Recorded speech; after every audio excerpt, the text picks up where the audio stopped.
ఒక్క అబద్ధం, ఒక హత్య, ఒక ప్రమాదకరమైన నిజం. చివరి 20 నిమిషాలు మీ ఊహలన్నింటినీ తలకిందులు చేసే సినిమా మరీచిక.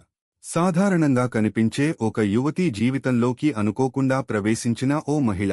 ఆ తర్వాత జరిగే సంఘటనలు ప్రేమకథను క్రైమ్ థ్రిల్లర్గా మార్చేస్తాయి. అసలు నిజమేంటి? ఎవరు బాధితులు? ఎవరు నేరస్తులు?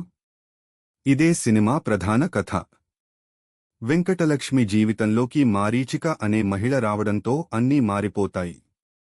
ప్రేమ, మోసం, అనుమానాలు, హత్య కేసు. వీటి వెనుక ఉన్న అసలు నిజం ఏమిటో తెలుసుకోవడమే సినిమా కథ. అనుపమ పరమేశ్వరన్ తన కెరీర్లోనే అత్యంత మెచ్యూర్ పెర్ఫార్మెన్స్ ఇచ్చింది. రెజీనా ప్రతి సీన్లో మిస్టరీని పెంచుతుంది.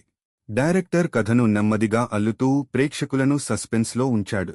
ఇళయరాజా బ్యాక్ గ్రౌండ్ స్కోర్ అయితే ప్రతి ట్విస్ట్ను మరింత ఎలివేట్ చేసింది. అయితే ఫస్ట్ హాఫ్ కొంతమందికి స్లోగా అనిపించొచ్చు. కమర్షియల్ ఎలిమెంట్స్ ఆశించే ప్రేక్షకులకు ఈ సినిమా పూర్తిగా కనెక్ట్ కాకపోవచ్చు. కానీ మీరు థ్రిల్లర్ సినిమాల అభిమానులైతే క్లైమాక్స్ ట్విస్ట్ కోసం మాత్రమే అయినా ఈ సినిమాను మిస్ అవ్వకండి. ఇది మాస్ మూవీ కాదు, క్లాస్ థ్రిల్లర్.